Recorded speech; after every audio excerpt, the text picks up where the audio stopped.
네, 안녕하십니까. 이번 시간에는 우리가 이제 오방정색이라는 거에 대해서 근원을 좀 알아봤잖아요. 그러면 오방정색이 어떻게 구성이 되고 또 그것들이 서로 섞여서 간색을 어떻게 만들어가는지 그런 아주 중요한 과정이 되겠습니다. 정색하고 간색. 우리가 그동안 계속해서 한국의 전통색을 하게 되면 오방정색에 대한 얘기를 가장 많이 합니다. 그만큼 이제 가장 중요한 색인데요. 오방정색이라는 거는 이수신편에 특히 이제 오방정색이다라고 이제 정식 명칭이 되어 있었는데요. 우리나라가 꽤 오방정색을 중시하게 여겨가지고 형식으로도 여기고 과정으로도 여기고 목표로도 여기고 결과로도 여겼습니다. 그만큼 우리 조선시대 때 우리 조상들께는 이 오방정색이 상당히 중요했습니다. 정약용 선생의 여유당전서, 여유는 이제 정약용 선생의 당호입니다. 호. 여유당정서에도 봐도 동방은 청색이고 남방은 적색이고 서방은 백색이고 북방은 흑색이고 중앙은 황색이다. 이렇게 되어 있습니다. 그리고 이 5가지의 원리를 이용해서 단청을 만들었다. 이렇게 되어 있는 그 글도 있습니다. 그리고 황윤석의 이수신편에 보면은 제가 한번 이거 그대로 한번 한자를 읽어드릴게요. 여러분도 이 한자를 보실 수가 있을 텐데 뭐냐면 청색은 동방 정색이고 속목이에요. 그러니까 청색은 동방의 정색으로 나무에 속하는 거예요. 다음에 백은 서방 정색 속금. 그러니까 백은 서방의 정색으로 서쪽의 정색으로 쇠에 속한다. 금속에 속한다. 그 다음에 황색은 중앙색이에요. 그러니까 중앙색으로 그러니까 속토, 흙에 속하는 색입니다. 그렇죠? 그 다음에 적색은 남방의 적색으로 남방 정색 속화, 불입니다. 불에 속하는 겁니다. 그리고 흑색은 북방 정색으로 속수, 물입니다. 물. 그래서 이 5가지 원리, 나무, 쇠, 흙, 불, 물 이렇게 5가지로 구성이 되어 있습니다. 그런데 이것도 순서가 있어요.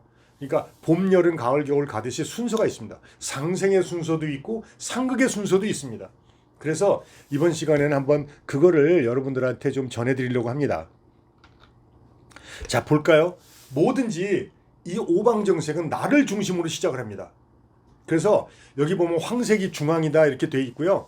중앙은 또 수다 이렇게 되어 있는데 일단은 너무 어렵게 생각하지 마시고 황색은 중앙이에요. 나예요. 나를 중심으로 먼저 가운데 내가 섭니다. 네. 그리고 나서 사방이 딱 생겼죠. 사방은 뭐냐면 적색은 남쪽을 가리키면서 위에 있습니다. 적색은 남쪽을 가리키면서 위에 있어요. 그 다음에 좌청룡 우백호라고 그러죠. 왼쪽에는 청색이고 좌측이고 동쪽입니다. 청색, 좌측, 동쪽. 오른쪽은 백우서. 하얀색이면서 오른쪽에 있고 서쪽을 가리킵니다. 그러니까 좌청룡 우백호. 그리고 위를 바라다 보면 남쪽. 이렇게 되는 거고. 그리고 내 발밑에 뒤 바라보면 바로 흑색이고 하하고 북쪽을 가리킵니다. 그래서 요 5가지를 오방정색이라고 부릅니다. 그러니까 5가지 방위에 해당하는 색. 그러니까 동서남북 중앙 이렇게 포함해가지고 이거를 오방정색이라고 정식으로 명칭을 부릅니다. 그러니까 다시 한번 하면 남쪽은 위에 있고 붉은색이고 적색, 남쪽은 위에 있습니다. 그리고 좌측, 좌청룡, 좌측은 파란색이고 동쪽을 가리키고 오른쪽은 흰색이고 오른쪽이고 서쪽을 가리키고 그 다음에 아래쪽, 그러니까 아래하고 뒤를 동시에 가리켜요. 뒤쪽은 흑색이면서 아래쪽이고 북쪽을 가리킵니다. 예, 이것들이 이제 바로 오방정색의 기본 원리가 됩니다. 자, 볼까요? 계절로 보면은 청색은 봄입니다. 그래서 우리가 이렇게 보면은 청춘이라는 말을 쓰죠. 청춘. 그게 뭐냐면 파란 봄이란 뜻입니다. 나이로는 약 한 16살 정도를 가리킵니다. 다음에 남쪽은 뭐냐면 적색이죠. 그래서 주화 계절이라고 합니다. 붉은 여름이란 뜻입니다. 적화가 아니고 주화, 붉은 여름이란 뜻이고요. 나이로는 약 20세 전후를 가리킵니다. 왜 이렇게 나이가 몇 살 안 가서 이렇게 절기가 바뀌냐 이렇게 되면 그 뭐냐면 옛날 사람들은 그렇게 오래 살지 못했습니다. 그러다 보니까 몇 살 차이로 빨리빨리 변합니다. 다음에 가운데 오게 되면 황색이고 중앙을 가리킵니다. 여기는 토용이라고 그래가지고 늦가을을 가리킵니다. 토용. 저도 이게 토용이 무슨 말일까 막연한 추측으로 그냥 사계절을 가리킨다. 그냥 여름을 가리킨다. 또 여름이다. 했는데 그게 아니고 토용, 늦은 여름이라고 그럽니다. 그래서 곡식을 수확할 때를 가리킵니다. 그래서 항상 풍요로운 금색과 황색이 있는 겁니다. 늦은 여름, 네, 토용이라고 그럽니다. 오른쪽에 오게 되면 하얀색이고 계절도 가을이 됩니다. 그래서 백추지절, 소추지절 이렇게 부릅니다. 소추.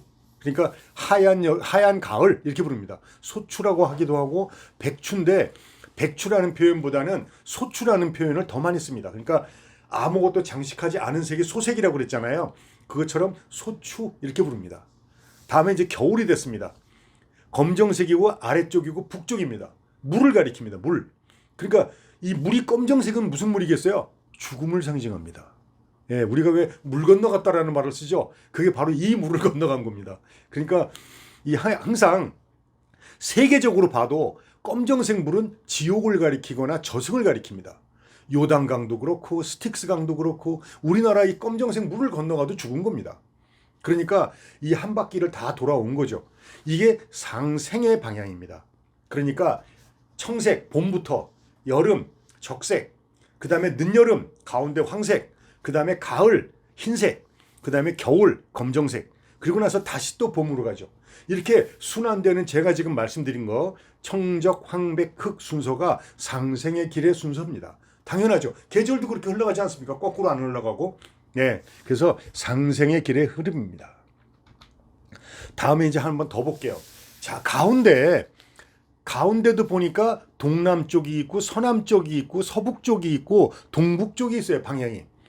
요거는 바로 우리가 사방팔방이라고 부를 때는 나를 중심으로 동서남북이 사방이고 팔방은 바로 요 사이에 있는 방향들을 말할 때 한꺼번에 묶어서 사방팔방이라고 합니다. 요것도 다 색깔이 있어요. 예. 그건 좀 이따가 말씀드리도록 하고. 자, 그러면 재밌는 얘기 하나 해드릴게요. 우리가 밥을 먹잖아요. 옛날에 선조들은 가마솥에다가 밥을 하셨어요. 자, 여기에는 어떻게 5가지가 들어있는지 볼까요? 나무, 장작대죠. 그 다음에 쇠, 가마솥 있죠. 그 다음에 흙에서 나온 쌀 있죠. 그리고 나서 불 있죠. 불 때니까. 다음에 물을 넣고 끓이죠.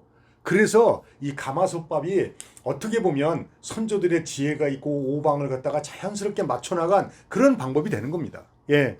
그래서 저도 요렇게 만들었고요. 여러분들도 가마솥밥을 먹으면서 한번 그 몸의 균형을 잘 맞춘 건강을 한번 찾아보시기 바랍니다. 예. 자, 다음에 다시 돌아와서 이 오방정색의 얘기를 해드릴게요. 이 오방정색은 전체는 양해색을 말합니다. 일단 오방정색은. 그러나 이 안에서도 양해색과 음해색이 또 있어요. 그러니까 뭐냐면 청색하고 이 흑색은 이 안에서도 음해색입니다. 물론 5개를 다 합치면 양해색이에요. 정색이니까. 하지만 이 안에서도 청색하고 밑에 있는 흑색은 그 약간의 음해색의 성격을 갖고 중앙에 있는 황색, 적색, 백색은 양의 기운을 갖습니다. 그러니까 이 안에서도 굳이 분리를 하자면 그렇습니다. 그래서 이 5가지 기운을 이제 얘기하고요. 동물로는 아까도 얘기했지만 좌청룡, 우백호. 왼쪽에는 청룡이 있고 오른쪽에는 백호, 흰 호랑이가 있어요. 신비로운 흰 호랑이. 그 다음에 남쪽에는 주작. 주작인데 어떻게 생겼냐면 빨간 공작 이렇게 생긴 겁니다. 주작. 예, 참새작자를 쓰기도 하는데 어쨌든 상상의 동물이죠. 이게 전부 다 상상의 그 신물들이었어요. 신물. 그런데 백호는 만들었죠. 우리나라에서. 그래서 에버랜드 가면 있죠. 그러니까 이거는 실제 동물이게 된 거예요. 그 다음에 북현무인데 현무는 어떤 거냐면 뱀의 머리를 가진 거북이 모양을 갖고 있습니다. 예, 현무. 힘쓸 무자입니다. 그리고 중앙에는 황룡입니다. 그리고 봉황을 가끔 표시하는 경우도 있습니다. 그러니까 황룡을 하든지 봉황을 하든지 가운데에는 주로 금색으로 화려하게 술을 놓은 그 용이나 봉황을 갖다 우리가 상징물로 했습니다. 그리고 계절로 봐도 아까 말씀드렸죠. 봄은 청춘이에요. 그 다음에 여름은 주화, 가을은 소추, 겨울은 현동, 검정색 겨울입니다. 검을 현자의 겨울이에요. 까만 겨울. 그 다음에 늦여름은 토용, 가운데를 말하죠. 그리고 음계도 우리나라는 다섯 은계입니다. 제가 나중에 그 말씀을 드리겠지만 궁상각치우는 훈민정음의 이 다섯 개의 오방정색의 원리하고 세종대왕께서 이 궁상각치우의 다섯 가지, 그러니까 얼굴 안에서 나올 수 있는 소리죠. 입소리, 목구멍 소리, 입술 소리, 이거를 갖다가 같이 오방정색하고 연관을 지어가지고 한글을 창제했다라는 기록이 있습니다. 그래서 이 궁상각치우의 오음이 바로 그와 직접 연결되는 것은 훈민정음에서 해례본에서 찾아볼 수가 있습니다. 네. 그래가지고 우리나라는 이제 무지개도 오색무지개예요. 오색무지개. 다음에 5를 완전한 숫자로 그 생각을 했습니다. 여러분들 발을 정자 쓰면 이게 5개죠, 획이. 예. 그래서 5개를 완전한 숫자로 써갖고 발을 정자입니다. 예. 그것도 연관이 있고요. 또 하나는 우리나라는 오자가 들어간 것들은 모든 거를 갖다가 완벽하게 가리키는 모양입니다. 오악, 임금님 뒤에 있는 오봉도가 있어요. 5개의 산. 물론 백두산, 묘양산, 금강산 다 있지만 그 이름도 있지만 일단 5개를 그려놨다는 건 전 국토를 말하는 겁니다. 예. 그 다음에 오음계가 있고요. 아까 말씀드렸던 그 다음에 우리나라는 구름이 펴도 오색 구름입니다. 예, 여기 있는 오방정색의 색이 엉켜가지고 있는 걸 오색 구름이 폈다고 합니다. 아름답게. 예. 다음 또 보겠습니다. 자, 그렇다면 오방정색끼리도 이제 섞여요. 섞여갖고 여러 가지 색을 만듭니다. 그러니까 오방정색이 5가지 색깔이 그대로 그 색깔만 딱 쓰인 건 아니에요. 이 색과 이 색이 섞여서 또 다른 의미를 낳기도 하고 또 이 색과 이 색이 섞여갖고 어떤 거 다른 색을 창조하기도 하고 해서 무한하게 세상에 있는 색을 만들어 나가는 겁니다. 그러니까 오방정색이라는 거는 색의 원리를 말하고 철학의 원리를 말하고 세상의 원리를 말하는 거였고, 그렇다면 구체적으로 세상을 이뤄나가는 색을 만들 때는 바로 간색이라는 게 만들어집니다. 간색이 바로 이 정색끼리 섞여가지고 만들어낸 색을 간색이라고 합니다. 사이간자를 써갖고 정색과 정색의 사이색이다 이런 뜻입니다. 자, 한번 볼까요? 어떻게 섞여서 만물을 화생을 시키는지. 자, 보시면 목생화, 나무는 희생해서 불을 키웁니다. 목생화, 나무는 불을 키웁니다. 그렇죠? 나무가 타면서 불이 이제 그 활활 타니까. 다음에 화생토, 불은 흙을 갖다가 자기가 자기가 희생을 해가지고 흙을 구워가지고 그릇도 만들고 여러 가지 자기도 만듭니다. 예. 다음에 토생금, 여기 뭐냐면 땅 속에는 금속을 품고 있어요. 토생금. 예, 그런 소리입니다. 다음에 여기서 금생수, 쇠는 물을 만듭니다. 이게 녹슬기도 하고 못도 하고 다 변질되면서 물을 만듭니다. 예. 그래서 금생수입니다. 그리고 수생목, 물은 자기가 희생해서 나무를 살리죠. 이렇게 지금 여기 조그맣게 화살표가 보일 텐데요. 이 화살표 순서대로 돌아가는 걸 상생의 관계라고 합니다. 여러분들은 이런 경우가 있어요. 너희들은 상극이야, 너희들은 상생이야, 이런 말을 많이 들었을 텐데, 상생은 뭐냐면 내가 희생해서 상대를 살리는 게 상생입니다. 둘 다 사는 게 아니고 내가 희생해서 상대를 살릴 때 상생이라고 합니다. 그러니까 상대가 빛이 나는 거죠. 나는 희생했고, 상극은 내가 내 기운이 넘쳐갖고 상대를 이겨서 나를 보여줄 때 이거는 상극이라고 합니다. 네, 내가 상대를 이겼다는 거죠. 그래서 여기에 보면 다 생자가 들어가요. 목생화, 나무는 불을 살리고, 흙은 불은 다시 흙을 살리고, 흙은 다시 쇠를 살리고, 쇠는 다시 물을 살리고, 물은 다시 나무를 살리고, 이런 관계가 상생의 관계로 쭉 흘러가는 겁니다. 그래서 상생의 색이 있어요. 바로 이 상생의 색을 전에 제가 책 소개해 드릴 때 빙어각 이씨가 규합총소에 유일하게 기록해 놓은 겁니다. 다른 책에는 상극색밖에 기록이 없습니다. 근데 상생색은 유일하게 규합총소에 기록이 되어 있습니다. 그래서 여기 보시면 목생화가 청적간색이 되니 정이요. 정색입니다. 이 색깔 이름이에요. 정이. 그 다음에 적황간색이 되니 이른바 훈이요. 훈색입니다. 훈색. 여기 보시면 이렇게 색을 보실 수가 있을 거예요. 다음에 토생금은 황백간색이 되니 이른바 규요. 요 색 이름은 지금은 의미를 조금 안 들으셔도 되는 게 관계만 들으세요. 제가 색채 이름 해설할 때 저거 자세히 설명해 드립니다. 그러니까 지금은 요걸 보시고 상생의 관계를 오방정색이 상생의 관계로 섞였을 때는 이런 색들이 나오는구나. 이걸 보시면 됩니다. 상생간색입니다. 그러니까 오방정색끼리 서로 엮여가지고 그 조화를 이뤘을 때 나오는 색이 상생관계입니다. 다음에 금생수가 백흑관색이 되니 이른바 불이요. 불색입니다. 수생목이 청흑간색이 되니 이른바 암이다. 이렇게 되어 있습니다. 예, 요게 바로 규합총서의 상생의 색을 소개하는 그런 문장이고, 요 색은 제가 찾아낸 겁니다. 다음에 상극간색은요, 쭉 지금 화살표가 돌아가고 있는데, 아까 말씀드렸죠. 오방정색이 딱 나왔어요. 그런데 내가 상대를 이겨가지고 내 기운을 발휘할 때 이거를 상극이라고 합니다. 내가 이기는 거죠, 상대를. 예. 혼동하면 안 됩니다. 상극이라고 해서 둘 다 죽는 게 아니에요. 내가 상대를 이겨가지고 나를 보여줄 때 상극이라고 합니다. 그래서 여기 보시면 적색, 화극금, 불은 쇠를 이겨요. 그죠? 그 다음에 쇠는 나무를 이깁니다. 예, 쇠로 칼이니까 나무가 이길 수가 있죠. 다음에 나무는 흙을 이깁니다. 흙을 먹고 삽니다. 또 흙은 물을 덮어버립니다. 이런 관계를 가지고 있는 것들이 상극관계죠. 아까랑은 다르죠. 아까는 목생화, 나무가 희생해서 불을 냈다고 그러면 여기서는 불이 자기의 기운을 가지고 쇠를 이깁니다. 예, 그래서 여기 상극은 전체적으로 그렇게 되는 거예요. 그래서 요거를 이수신편이나 그 중국의 예기에서는 이 상극간색에 대한 설명이 주로 되어 있습니다. 그래서 녹색은 청황색으로, 나무의 청은 흙을 이기니 동방간색이라고 하라. 이렇게 되어 있습니다.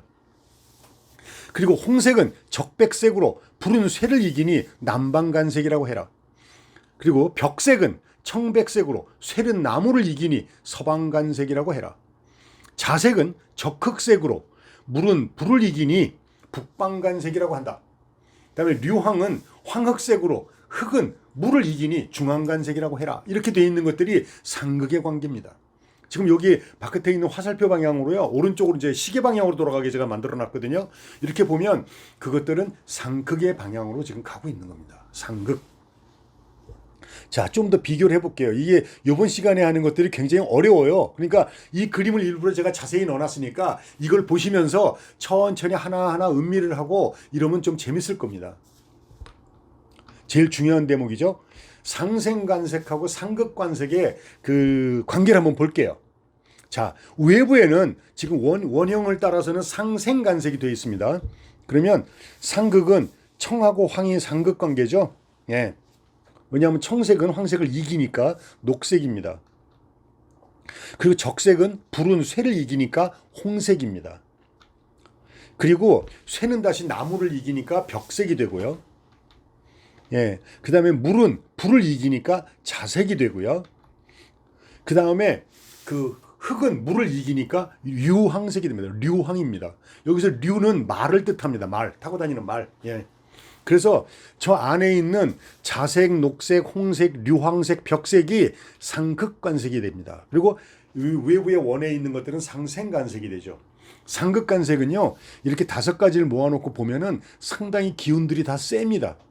예, 상당히 기운들이 세고 뭔가 개성들이 강한 색들입니다.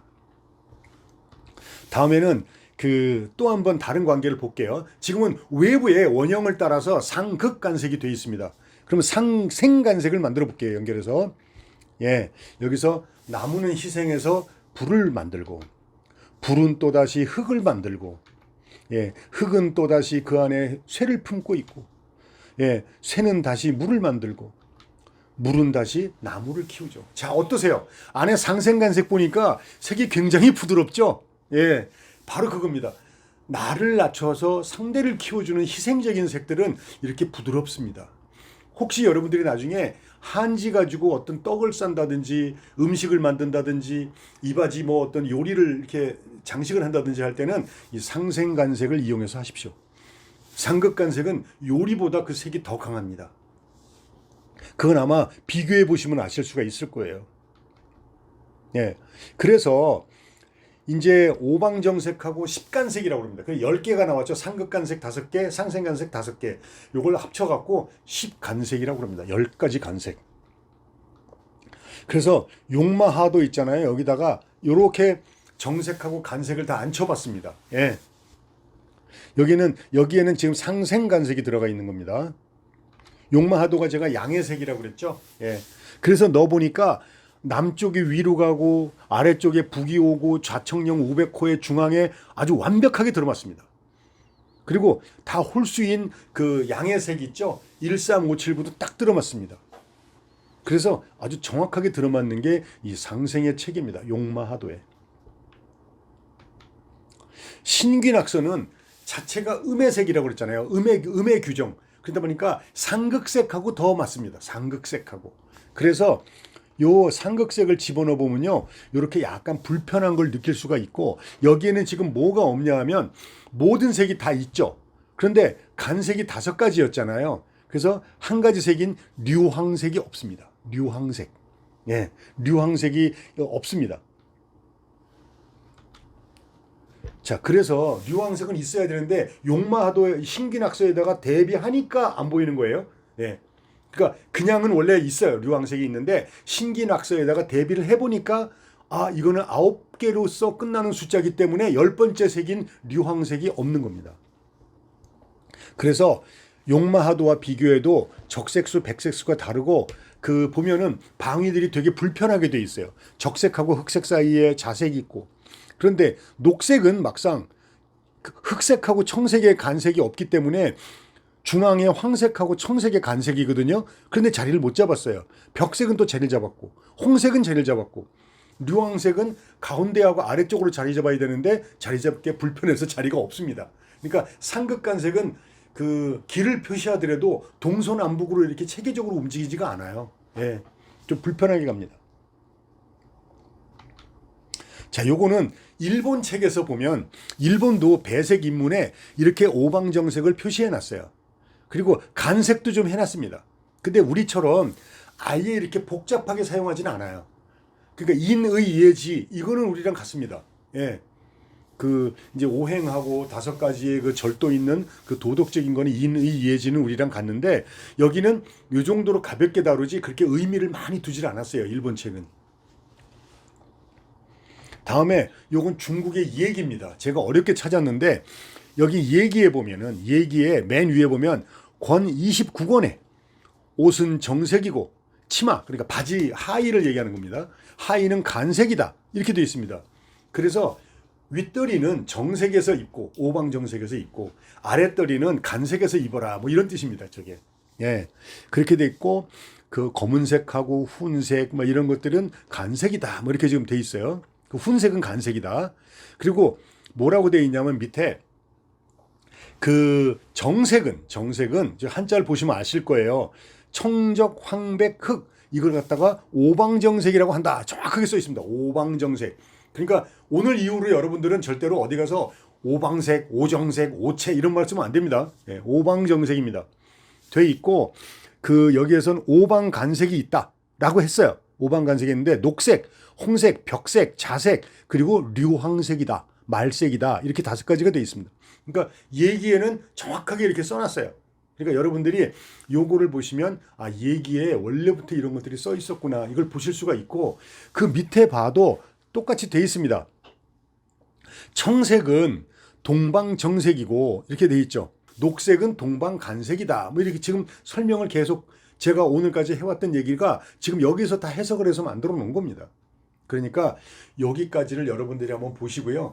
이번에는 자료가 중요한 것들이 많아요. 그러니까 이거는 다운을 받으셔도 되는데 한번 열어놓고 꼼꼼하게 한번 읽어보시면은 오방정색하고 십간색에 대한 원리와 의미 그리고 중요성을 깨달으실 수가 있을 겁니다. 여기는 외우기도 외우지만 반드시 그 원리, 상생의 원리, 상극의 원리, 그리고 이것들이 어떻게 별표로 아까 엮어드린 걸 보셨을 거예요. 이것들이 서로 떨어져 있는 게 아니라 물려 있구나라는 것을 아실 수가 있을 겁니다. 아주 중요한 대목이었습니다. 제가 나중에 색 이름을 설명하면서 오늘 했던 얘기는 수시로 또 자주 설명을 할 겁니다.